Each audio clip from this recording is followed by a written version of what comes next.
اب دوسری آیت میں دیکھیے وہ چیزیں جو کہ پیٹھ پیچھے کی جاتی ہیں، تین چیزیں.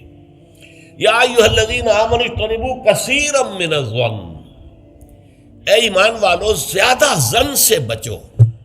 اور مراد یہاں پر کیا ہے؟ زیادہ سوء ظن سے بچو.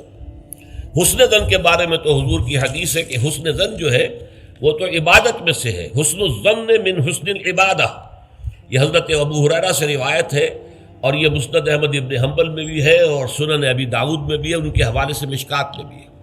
اس اعتبار سے حسن ظن تو مسلمان کا وصف ہے، سب سے حسن ظن رکھو، الا یہ کہ کوئی شخص ثابت کر دے کہ میں حسن ظن کے قابل نہیں ہوں، پھر آئندہ کے لیے محتاط رہیے آپ. لیکن کسی سے کوئی معاملہ شروع ہی سے بدظنی پر نہ کیجیے، سوء ظن پر نہ کیجیے. مجھ سے کہا تھا ایک صاحب نے جو یہاں اس وقت یہاں کا جو کونسلیٹ ہے، امریکن کونسلیٹ، اس میں پولیٹیکل سیکریٹری تھے، وہ میرے پاس آئے تھے خلافت کے بارے میں معلوم کرنے کے لیے کہ یہ خلافت کا آپ نام لے رہے ہیں، اس سے مراد کیا ہے. تو وہیں پھر گفتگو ہوئی کہ کانسٹیٹیوشنز کے اندر جو میکینزم رکھے جاتے ہیں، چیکس اینڈ بیلنسز، اس نے کہا ہم تو یہ سمجھتے ہیں، ہم نے اپنا دستور اس بنیاد پر بنایا ہے کہ ہر شخص چور ہے، ہر شخص بے ایمان ہے، اور ہمیں اس کا سد باب کرنا ہے. بڑے سے بڑا آدمی ہو، بڑا نیک ہو، ایماندار ہو، اس کے بے ایمان ہونے میں دیر نہیں لگتی. لہذا ہم نے تو اپنا دستور بنایا ہے کہ ہر جگہ پر چیکس ہوں، بیلنسز ہوں، اور کہیں بھی اختیار جو ہے اتنا نہ ہو جائے کہ کوئی شخص اگر بگڑ جائے تو اس کے ہاتھوں جو ہے وہ قوم کی اور ملک کی اور پوری ریاست کی مٹی پلید ہو جائے. یہ اسلامی اصول نہیں ہے. اسلامی اصول یہ ہے ابتداءً آپ کا معاملہ کسی سے بھی ہو حسن ظن کی بنیاد پر ہوگا، لیکن یہ کہ اگر اس نے آپ کے حسن ظن کو زخم پہنچائی، ٹھیس پہنچائی، ثابت کر دیا کہ میں حسن ظن کے قابل نہیں ہوں، تو اب آپ سوء ظن معاملہ کر سکتے ہیں. الحزم فی سوء الظن، یہ کہاوت ہے. احتیاط اسی میں ہے کہ سوء ظن سے کام لیا جائے، اس لیے کہ آدمی بچنا چاہتا ہے، لیکن جیسا کہ میں نے عرض کیا ابتدا کرنا سوء ظن سے یہ اسلام میں پسندیدہ نہیں ہے. لیکن یہاں دیکھیے فرمایا اجتنبوا کثیرا من الظن، زیادہ ظن سے بچو، ورنہ اس لیے کہ ظاہر بات ہے کہ ظن سے بالکل چھٹکارا تو ممکن نہیں ہے. پچھلی نشست میں ایک صاحب نے سوال کیا تھا کہ شک میں اور ظن میں کیا فرق ہے. شک یہی ہے کہ ایک انسان کے بارے میں انسان سوچے کہ کہیں یہ کام نہ کر بیٹھے، میں اعتماد تو کر رہا ہوں، کہیں یہ میرے اس اعتماد کو ٹھیس نہ پہنچائے. اور سوء ظن جو ہے وہ یہ ہے کہ انسان جو ہے بغیر کسی اسباب کے، بغیر کسی عوامل کے، کوئی سرکمسٹانشل ایویڈنس نہیں ہے اور خواہ کسی کے بارے میں برا ظن قائم کر کے بیٹھ جائے. وہ گویا کہ فیصلہ ہوتا ہے. سوء ظن جو ہے وہ فیصلہ ہو جاتا ہے کہ مجھے اس شخص کے ساتھ معاملہ سوء ظن کے ساتھ کرنا ہے، یہ نہیں. البتہ شک کا پیدا ہو جانا یہ کوئی بری بات نہیں ہے، انسان ذرا سا احتیاط کا پہلو مربوط رکھ لے. تو فرمایا یا ایھا الذین آمنوا اجتنبوا کثیرا من الظن ان بعض الظن اثم، یقیناً بہت سے ظن گناہ کے درجے میں آ جاتے ہیں. آپ نے ایک شخص کے بارے میں رائے قائم کر لی، یہ برا آدمی ہے، یہ غلط آدمی ہے، یہ تو میرے درپے ہے، میرا دشمن ہی ہے، میری جڑ کاٹتا ہی رہتا ہے، حالانکہ ایسا نہیں ہے. نتیجہ کیا ہوگا؟ آپ کا طرز عمل اپنے سوء ظن کی بنیاد پر ہو جائے گا. ہر وقت جو ہے آپ کے طرز عمل سے ظاہر ہوگا وہ سارا آپ کے اندر جو بھرا ہوا مواد ہے، اور اس سے ہو سکتا ہے دوسرے شخص کی خامخواہ دل شکنی ہو، اس کے احساسات مجروح ہوں، اور تمہارے حصے میں اللہ کی طرف سے، اللہ کی جانب سے اعمال نامے میں گناہ کا اندراج ہو جائے. ایک شخص کے خلاف خواہ اس نے سوء ظن کیا جبکہ اس کے لیے کوئی آثار نہیں تھے، اس کے لیے کوئی بنیاد نہیں تھی. تو ان بعض الظن اثم، بعض ظن جو ہے وہ تو گناہ کے درجے کو پہنچ جاتے ہیں. نمبر 2 بات جس سے روکا گیا اس آیت میں، ولا تجسسوا، تجسس نہ کرو. اب تجسس کیا ہے؟ چھان بین کرنا، تفتیش کرنا. ظاہر بات ہے کہ بعض معاملات میں تو یہ ہماری ضرورت ہے. تجسس سے تو ظاہر بات ہے کہ کوئی چارہ کار ہی نہیں ہے. آخر مجرموں کی تفتیش ہوتی ہے تو تجسس اس میں ہوتا ہے. ایک دوسرے کے ملک کی جاسوسی ہوتی ہے، وہ بھی در حقیقت اپنی حفاظت کے لیے ہوتی ہے کہ وہاں کیا کچھ تیاریاں ہو رہی ہیں تاکہ ہم کو بندوبست کر سکیں اس کے توڑ کا. تو تجسس ہر حال میں برا نہیں ہے. اسی طرح ایک بہت بڑا اخلاقی مسئلہ پیدا ہو گیا تھا جب جمع حدیث کا معاملہ شروع ہوا ہے. آپ کو معلوم ہے کہ حضور نے اپنے حیات طیبہ کے دوران تو احادیث کو لکھنے سے روک دیا تھا. آپ کا حکم تھا لا تکتبوا عنی الا القرآن، مجھ سے کوئی شے نہ لکھو سوائے قرآن کے، اس لیے کہ اندیشہ تھا کہ گڑبڑ نہ ہو جائے کہیں. جیسے کہ آپ کو معلوم ہے کہ انجیل میں حضرت مسیح کا کلام، حضرت مسیح کی سیرت اور انجیل جو حضرت مسیح پر نازل، سب گڑبڑ ہے آپس میں. یہ بتانا مشکل ہے کہ کون سی اس میں وحی ہے، کون سا حضرت مسیح کا اپنا ذاتی کلام ہے، اور کون سی در حقیقت جو ہے اللہ تعالیٰ کی طرف سے وحی آئی ہے، اور کون سے صرف واقعات ہیں حضرت مسیح کی سیرت کے. مشکل ہے. یہی کام ہو سکتا تھا اگر ان چیزوں کو گڑبڑ کر دیا جاتا ہے. اللہ کے فضل و کرم سے اسلام میں کیا ہوا ہے؟ قرآن علیحدہ معین، بالکل معین، پھر احادیث حضور کے اقوال و افعال کو جمع کر دیا، وہ علیحدہ معین، پھر فقہ مرتب ہوئی اور اس کو بھی ترتیب دے دی گئی، سیرت علیحدہ مرتب ہوئی. سیرت میں عام طور پر ان احادیث کو بھی قبول کر لیا گیا، روایات کو، جو زیادہ مضبوط نہیں ہے، زیادہ مستند نہیں ہے. حدیث کی کتابوں میں ان روایات کو قبول نہیں کیا گیا، کیونکہ حدیث سے احکام نکلنے ہیں، شریعت کا منبع بنے گی حدیث، لہذا یہاں جو ہے بڑی چھان بین کی ضرورت تھی. تو جب محدثین نے یہ چھان بین شروع کی راویوں کے بارے میں، فلاں شخص نے فلاں سے روایت کی، اب وہ جاتے تھے اور پتہ کرتے تھے ماحول میں اس شخص کا کردار کیسا ہے، اپنے ماحول میں اسے کیسے پہچانا جاتا ہے، ایک نیک اور شریف اور سچے انسان کی حیثیت سے یا جھوٹے اور دغاباز انسان کی حیثیت سے. اس کے لیے تفتیش کرتے تھے، کیونکہ اگر اس کا کردار اچھا نہیں ہے، اگر اس کی شہرت اچھی نہیں ہے، تو پھر ہم اس سے حدیث نہیں سنیں گے. کیا پتہ اس نے اس حدیث میں ملاوٹ کر دی ہو، کیا پتہ اس نے خود اپنی جی سے گھڑ لی ہو. تو یہ احتیاط کی گئی. اس پر بعض لوگوں نے جو درویش قسم کے تھے، نیک لوگ تھے، انہوں نے کہا یہ تم قرآن کے خلاف کر رہے ہو، لا تجسسوا.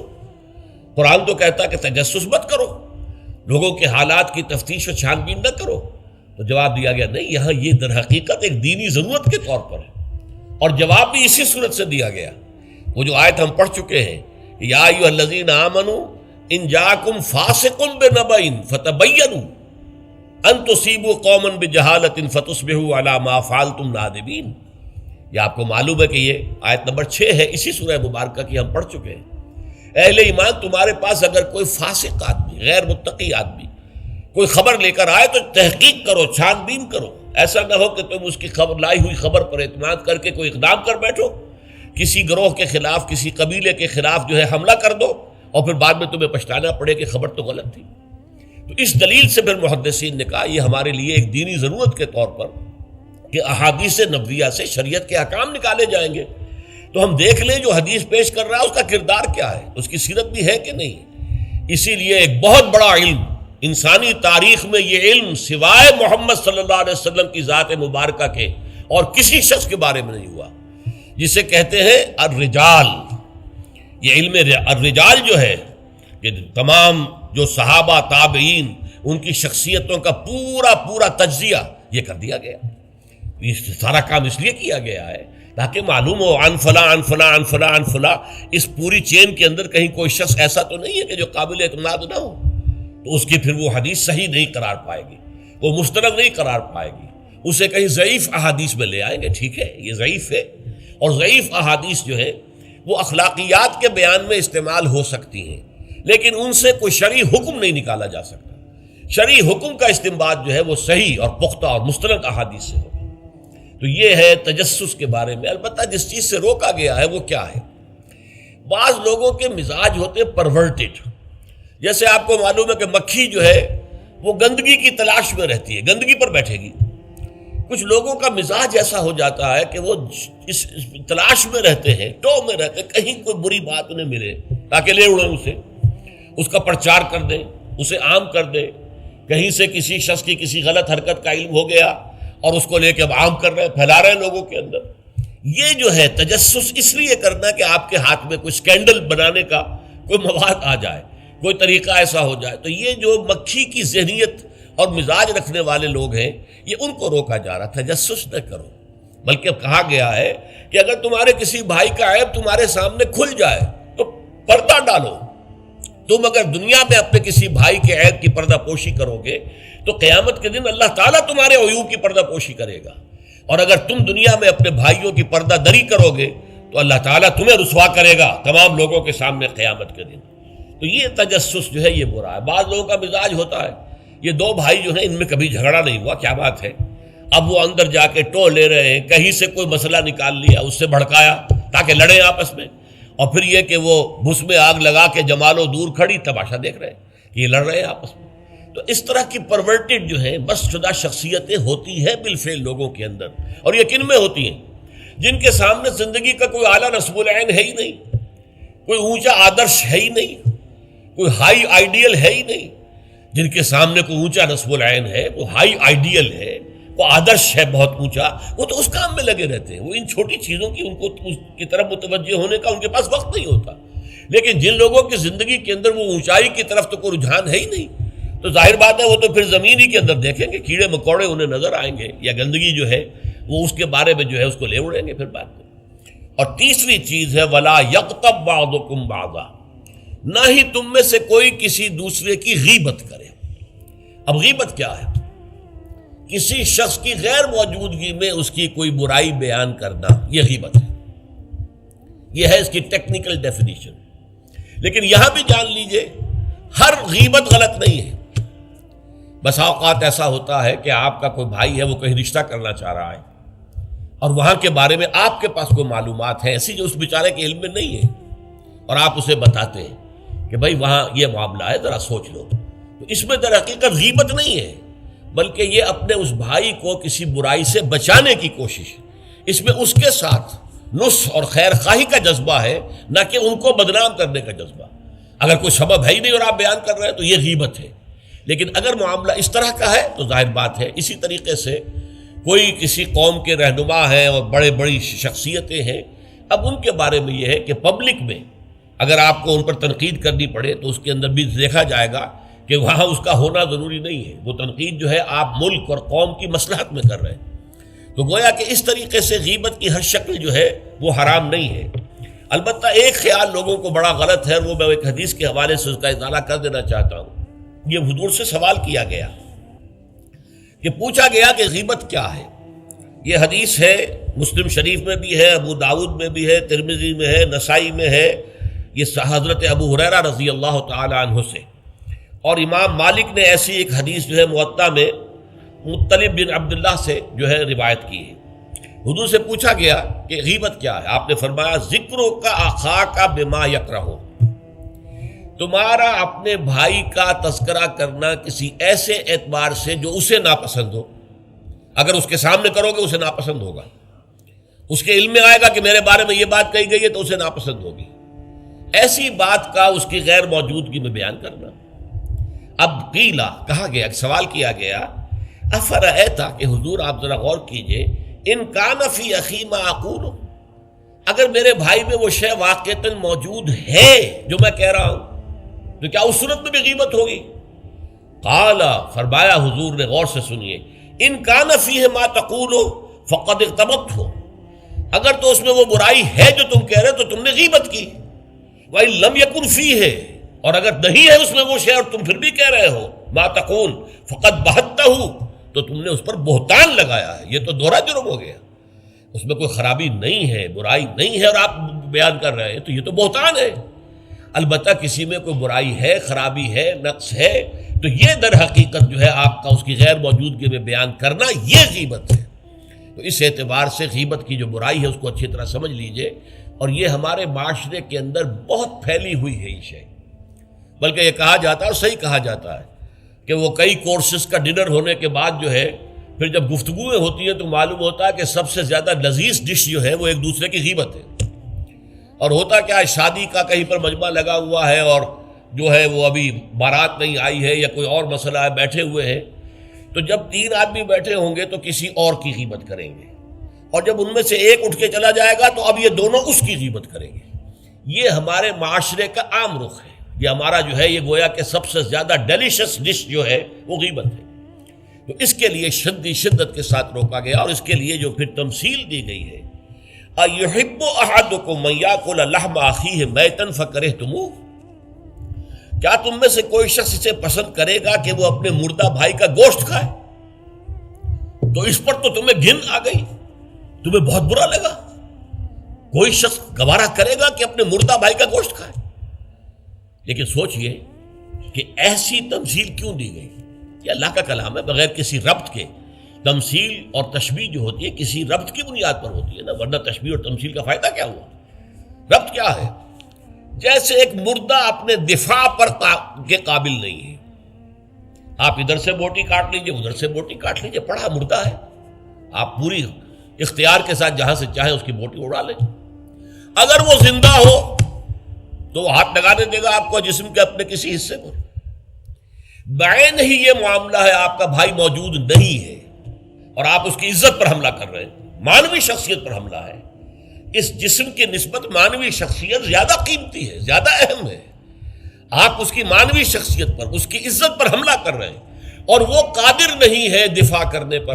اگر وہ ہوتا اور بات کرتے، اور یہ چیز پسندیدہ ہے، اگر آپ پبلک کے اندر اس کے منہ پر کہیے بات تو معلوم ہوگا، بلکہ اس میں جو پسندیدہ ترین بات ہے وہ یہ ہے کہ کسی بھائی کا کوئی عیب ہے، علیحدگی میں جا کر بتاؤ، بھائی تمہارے اندر مجھے یہ نقص نظر آ رہا ہے، برا نہ ماننا، میں نے تمہاری اصلاح کے لیے کہا ہے، مجھے تم سے کوئی قد نہیں ہے، دشمنی نہیں ہے۔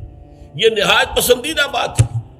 اس کو کہا گیا المسلم و مرۃ المسلم، ایک مسلمان دوسرے مسلمان کے لیے آئینے کے مانند ہے۔ جیسے آپ آئینہ دیکھتے دیکھتے رہے، یہاں کوئی داغ لگا ہوا، دھبا لگا ہوا، آپ اسے دھو دیتے ہیں، ہٹا دیتے ہیں۔ اسی طریقے سے ایک مسلمان کو اپنے مسلمان بھائی کے لیے آئینے کے مانند ہونا چاہیے کہ وہ اسے اس کی خرابیوں پر، اس کی برائیوں پر مطلع کر دے، لیکن یہ اطلاع جو ہے یہ ہوگی خلوص کی بنیاد پر، خیر خواہی کی بنیاد پر، اسے ذلیل کرنے کے لیے نہیں، اسے بدنام کرنے کے لیے نہیں، بلکہ یہ کہ اس کے سامنے علیحدگی میں، تنہائی میں بات کی جا رہی ہے۔ البتہ اس کی غیر موجودگی میں بات کی جائے وہ غیبت ہے، اور وہ بالکل صحیح تمثیل ہے جو قرآن نے استعمال کی ہے، صحیح ترین تمثیل ہے۔ اَيُحِبُّ أَحَدُكُمْ أَن يَأْكُلَ لَحْمَ أَخِيهِ مَيْتًا فَكَرِهْتُمُوهُ، کیا تم میں سے کوئی شخص پسند کرے گا اپنے مردہ بھائی کا گوشت کھائے؟ بالکل اسی طریقے سے وہ تمہارا بھائی جو محفل میں نہیں ہے، وہ اپنی عزت کے دفاع پر قادر نہیں ہے۔ اگر وہ ہوتا تو کہتا بھائی آپ غلط کہہ رہے ہیں، آپ کو مغالطہ ہوا ہے، بات یوں نہیں تھی، یوں تھی، کوئی ایکسپلین کرتا، کوئی اپنا دفاع کرتا، کوئی اپنی شخصیت کا، اپنی عزت کا تحفظ کرتا، لیکن وہاں نہیں ہے وہ تو اپنے تحفظ پر قادر نہیں ہے۔ لہذا یہ غیبت در حقیقت مانوی سطح پر وہی شے ہے جو مادی سطح پر کسی مردہ بھائی کا گوشت کھانا ہے۔ فَكَرِهْتُمُوهُ، یہ تو تمہیں بہت برا لگا یہ بات۔ بلکہ اکثر لوگ کہیں گے کہ ایسی مثالیں جو ہیں، کیا ماذا اراد اللہ بہذا مسئلہ، ایسی تمثیل دینا، کہیں گدھے کی تمثیل دی گئی ہے قرآن مجید میں، وہ یہودی جن کے اوپر تورات کا تو بار تو لدا ہوا ہے، تورات پر عمل نہیں کرتے، تو ان کی مثال کیا ہے؟ کمثل الحمار یحمل اسفارا، وہ تو ایسے ہے جیسے کہ گدھا ہے، اس کی پیٹھ کے اوپر کتابوں کے انبار لگے ہوئے ہیں، گٹھری باندھ کر جو ہے مکالمات افلاطون لکھی ہوئی ہے، یا انسائکلوپیڈیا برٹانیکا کی گٹھری باندھ کے رکھ دی گئی ہے، اسے کیا فائدہ؟ اسی طرح سورہ اعراف میں کتے کی مثال دی گئی ہے، کہیں مچھر کی مثال دی گئی ہے، کہیں بکری کی مثال دی گئی ہے۔ تو مثالیں جو ہوتی ہیں وہ مانوی ربط کے اعتبار سے ہوتی ہیں، یہ نہیں دیکھا جاتا کس چیز کی مثال دی جا رہی ہے، جس چیز کے لیے مثال دی جا رہی ہے، مشبہ لہو اور مشبہ بہی، کس چیز کے ساتھ تشبیہ دی جا رہی ہے، کس لیے دی جا رہی ہے۔ اَيُحِبُّ أَحَدُكُمْ أَن يَأْكُلَ لَحْمَ أَخِيهِ مَيْتًا فَكَرِهْتُمُوهُ وَاتَّقُوا اللَّهَ، اللہ کا تقوی اختیار کرو، اس لیے کہ سارے احکام کی روح جو ہے وہ تقوی ہے۔ احکام دھرے رہ جائیں گے، رکھے رہ جائیں گے، کتابوں میں لکھے رہ جائیں گے، اگر اپنے اندر تقوی نہیں ہے، برائی سے بچنے کا ارادہ نہیں ہے، اللہ کے عذاب سے بچنے کا مستقل پختہ مصمم ارادہ نہیں ہے، تو کوئی فائدہ نہیں ان چیزوں کا، بھینس کے آگے بین بجانا ہو جائے گا۔ واتقوا اللہ ان اللہ تواب الرحیم، اللہ کا تقوی اختیار کرو، اور دیکھو اللہ بہت توبہ کا قبول کرنے والا ہے اور بہت رحم فرمانے والا ہے۔